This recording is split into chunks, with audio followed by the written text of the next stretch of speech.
Magandang hapon mga kaibigan, update lamang po tayo sa lagay po ng ating panahon. Pero bago ho yan, palike and subscribe po muna ako at pahit na rin po ng notification bell para ma-notify po kayo sa ating mga susunod po na weather update. Maraming salamat po. Mga kaibigan, isa na nga pong ganap na bagyo or tropical depression ang ating binabantayan po na aktibong low pressure area sa loob po ng Philippine Area of Responsibility.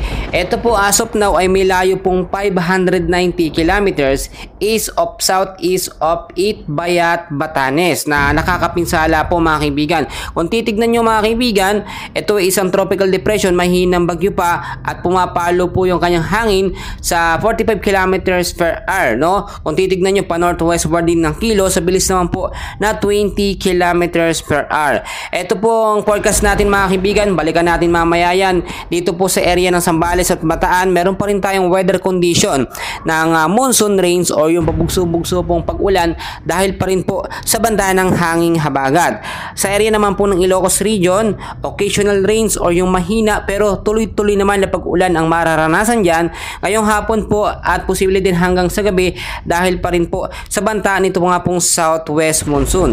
Dito naman po sa Metro Manila at ilang bahagi po ng Northern Samar, Eastern Samar at the rest po na Luzon, maulap din po na kalangitan ang mararanasan dyan at asahan po ang mahina hanggang sa posibleng paglakas po ng pag-ulan pagdating naman po sa gabi dahil pa rin po yan sa southwest monsoon or hanging habagat na mas lumalakas pa nga po ngayon mga kaibigan. Sa area naman po ng Visayas, maulap din na kalangitan ngayong hapon ang mararanasan, asahan ng mga rain showers or thunderstorm pagdating po sa gabi, dulot pa rin or banta pa rin yan ng southwest monsoon. Yung mga lugar po na yun mga kaibigan, mag-ingat po tayo sa banta po ng pagbabaha. Gayon din po sa mga landslide prone area. Tignan natin mabuti kung malakas ang ulan ngayong hapon, sa gabi mas maganda wag na lamang po tayong lumabas ng ating kabahayan para safe po tayo sa banta po ng pag-uulan. Sa Mindanao, ganun din po, maulap na kalangitan ang mararanasan dyan. Merong mga isolated light rains to heavy rainfall pagdating naman po sa gabi. So mag-ingat din tayo sa posibleng banta ng malakas na pag-uulan dahil nga po yung pagbabaha kapag umulan ng malakas, madalas po yan sa mababang lugar at landslide sa mga landslide prone area.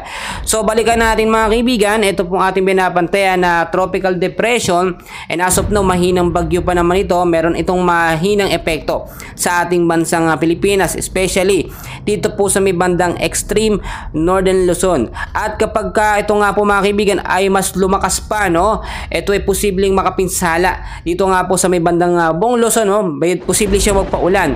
And as of now, ito po tatawagin nating bagyong Igme sa loob po ng ating bansa. Ito naman ay mas malaki pa ang tsansa na mas lumakas within the next 48 hours. Sumabantayan po natin at i-monitor natin yan mga kaibigan.